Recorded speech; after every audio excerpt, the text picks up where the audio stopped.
What's going on YouTube? It's your boy JoshXBarber back with another video. And if you're new to the channel, welcome to the channel. Make sure you guys go down and smash that subscribe button, turn that notification bell on so y'all don't miss out on any new drops. Today I'm about to be cutting off my dog real hair. He got a crazy fro. He coming from the braids. About to do a major transformation. How you want to get it cut, bro? A little drop fade, mid drop fade. This how we gonna do it. No C cup. A little lower than that one. And we're gonna make it like a little lower than this, but this is the inspiration that we're gonna go for in this cut. So I appreciate y'all tuning in. Now let's get ready for this transformation. Y'all already know what it is. I'm back with another banger. And like I said, if you're new to the channel and you're not subscribed, please make sure you guys go down and smash that subscribe button. It helps the channel out greatly. I really appreciate that. But y'all see, it's about to be a big chop. It was a big decision for my guy, but we about to get him right. We got a lot of hair to work with, but y'all know how we do it. Right now I'm using my Babyliss lithium clippers to take down the bulk. I have a number 4 guard on, and as I was cutting each section, I had to take it slow because it was so much hair and it was super thick. I couldn't do one pass. I had to try to push the hair and cut and cut and cut inch by inch until it cut off that whole section. So that's how we had to do that. Y'all see we cutting most of this hair off. Let me know what it's looking like so far. It was crazy heated in the room. He couldn't believe that he cut it. He was calling everybody, showing them, the cut. And it came out fresh. I can't wait for y'all to see the ending.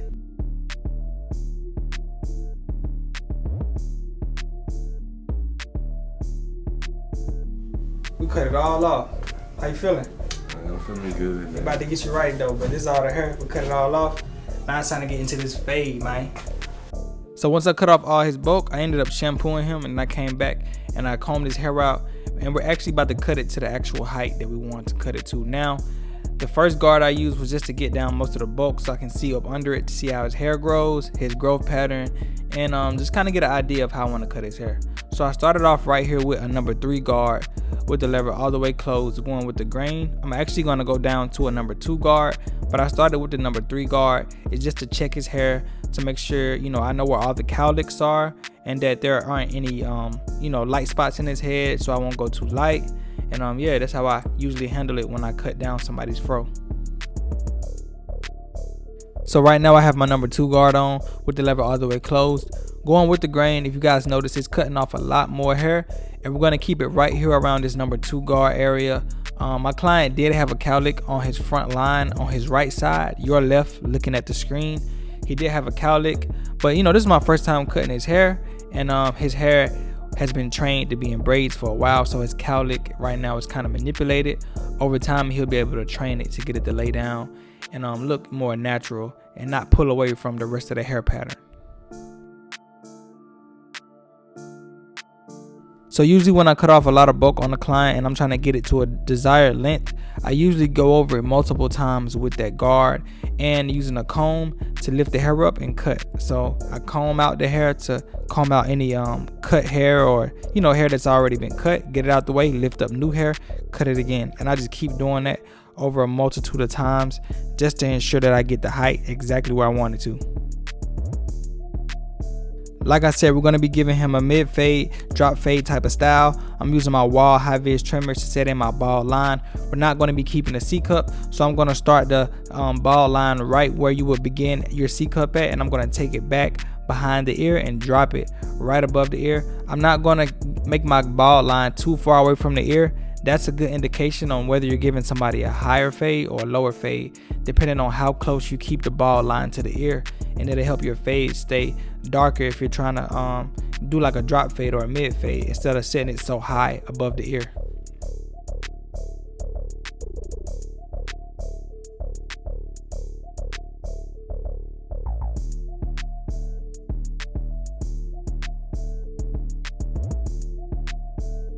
So for our next guideline, I'm going to be using my Babyliss lithium clippers that we use to cut off the bulk and set in my next guideline with no guard on, with the lever all the way open. I'm going up about a ½ inch, about a finger's width, and we're going to just go all the way around the head, keeping this line parallel to the one that we made with the bald line.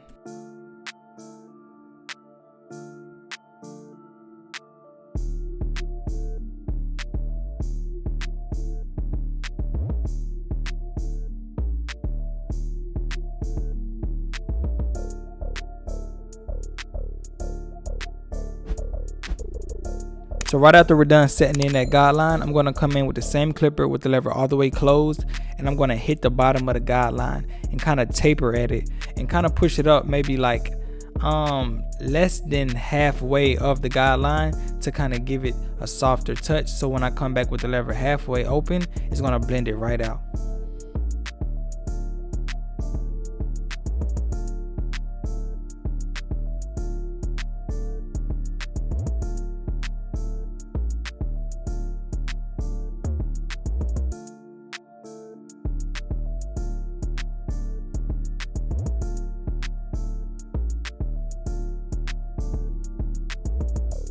So for the next guideline, I'm going in with the same clippers with the number 1 guard on with the lever all the way open, and we're going to go up about another 1/2 inch, staying parallel to the previous guideline that we made. One of the best ways for your fades to look good and come out consistent is if you keep all your guidelines consistent and level with each other all the way around the head. It'll make your whole system easier for you, and sometimes you might just have a hard time depending on the client's hair texture, or you know, sometimes people have hair that likes to run from the clippers, but that's when you have to put in a little bit more work to make the fade work for you. I had to do that on this client, and you will see it later in the video.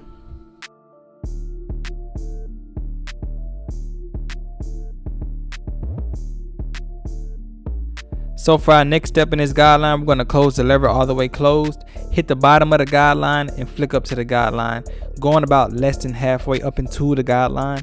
And this is going to soften out the guideline and create a micro transition. So when we come back with the half guard, it'll blend it out perfectly.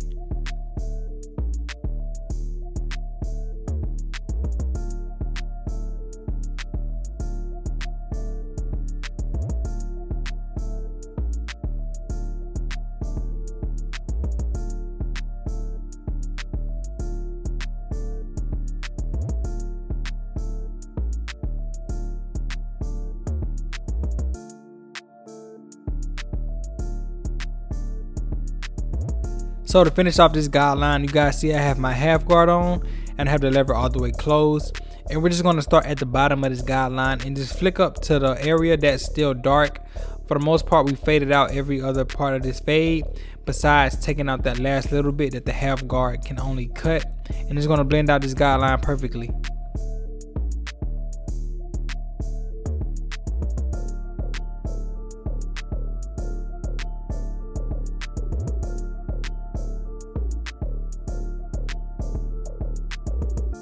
So for the rest of this fade, we're going to be fading down. Right now I have my number 2 guard on with the lever all the way open, and I'm just going up right into the bulk that we're going to be fading into, and I'm just going to start a transition from fading down, starting with the number 2 guard open, and we're going to go all the way around the head, the parietal ridge, and we're going to keep the shape that we wanted. We don't want to push it up too high, so as we're hitting the bottom of the hair that we're blending into, we're not going up super high. We want to make sure that we keep a lot of that weight so it can be a lower fade.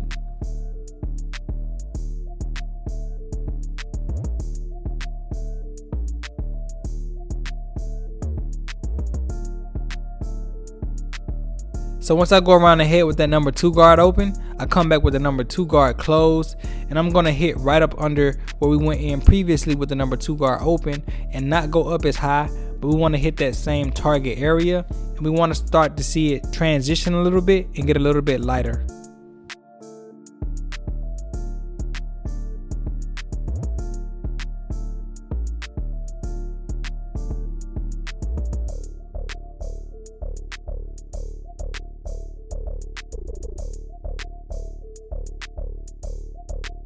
This fading method is so simple and it's so lucrative, man. I use it day in and day out on all type of clients.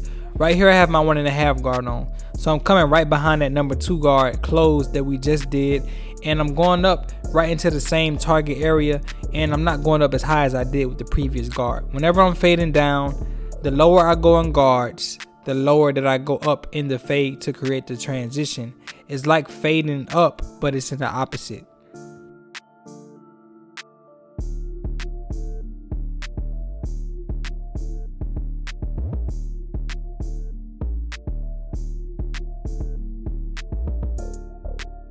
So right here we're back with the 1 guard. I have the lever all the way open, and usually when I'm doing my fading down technique, Once I get back to my 1.5 or 1 guard open area, that's usually where I have to do the most detail work to bring the full fade all the way together.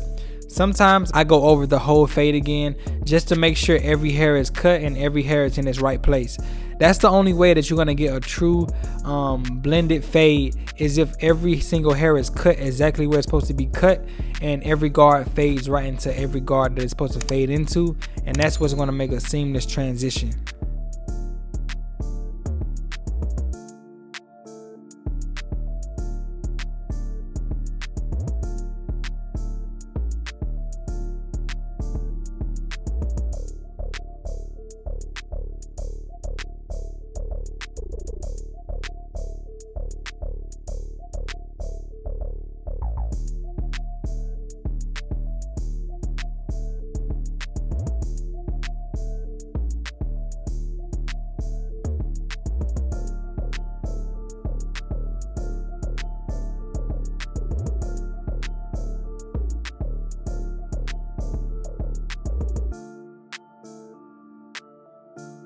So basically I'm done with this fade now. For the next minute, you guys are going to see me go in and fine tune this fade to every guard. I want to make sure that every hair is cut exactly how I want it, like I just mentioned previously. This is the extra work that you have to do sometimes when you have a client whose hair doesn't fade exactly how you want, or you have a new client and you have to kind of like fight with their hair to make it come out a nice fade. So right here I'm just going to be doing some detail work, going through every single guard that I've used so far in this fade.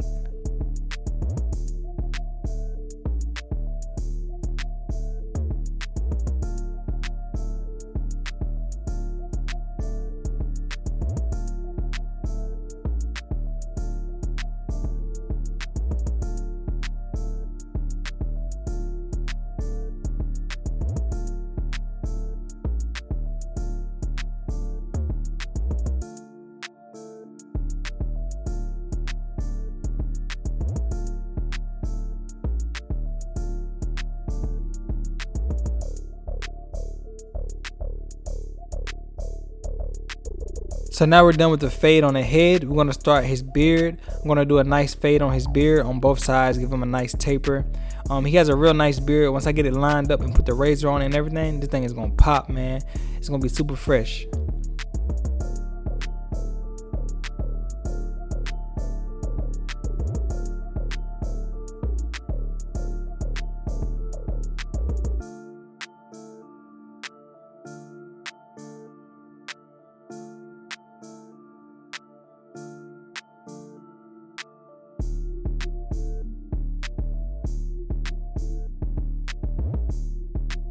So usually when I have a client that transition from like a lot of hair on their head to a wave cut, I like to use my wrapping foam, the mousse, to get it to lay down real smooth. It'll help kind of lay down all the hairs that were used to sticking up and kind of help retrain his hair. It just starts the party of the retraining. And yeah, I'm gonna show you guys how it's gonna come out.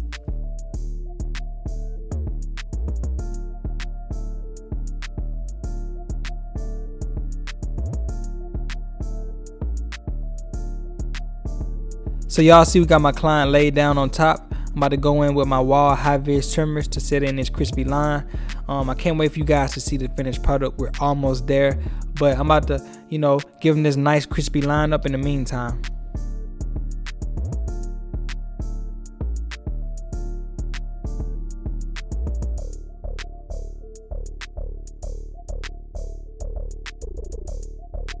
If you're a barber, let me know in the comments what's been your go-to trimmer or trimmers lately. I've been using these Wahl Fade trimmers. If you guys have noticed on my past couple videos, this is all I've been using. I've been using these faithfully ever since I first got them. They be hitting.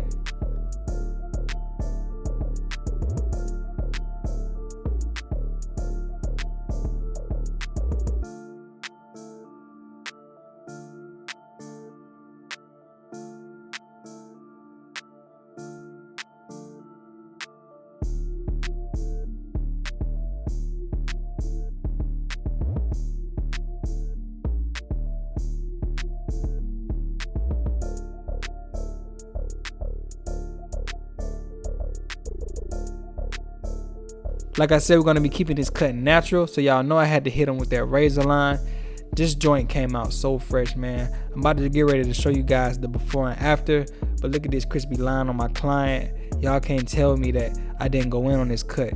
He looking like a whole different dude. But right now I'm about to clean up his beard a little bit. He wanted me to clean out some of the hairs that were sticking out from his beard, so I gotta make sure that I get that right.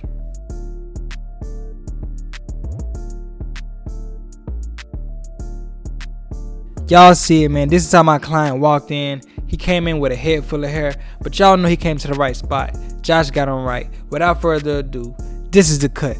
Let me know in the comments what you guys think about this cut. Should he kept the hair, or does it look better like this? Make sure you guys leave a thumbs up on the video also. And if you guys are new to the channel and you're not subscribed, please make sure you guys go down and smash that subscribe button and click that notification bell. This cut came out fire. I hope you guys enjoyed this video. I'll see y'all on the next one. It's your boy JoshXBarber. Peace.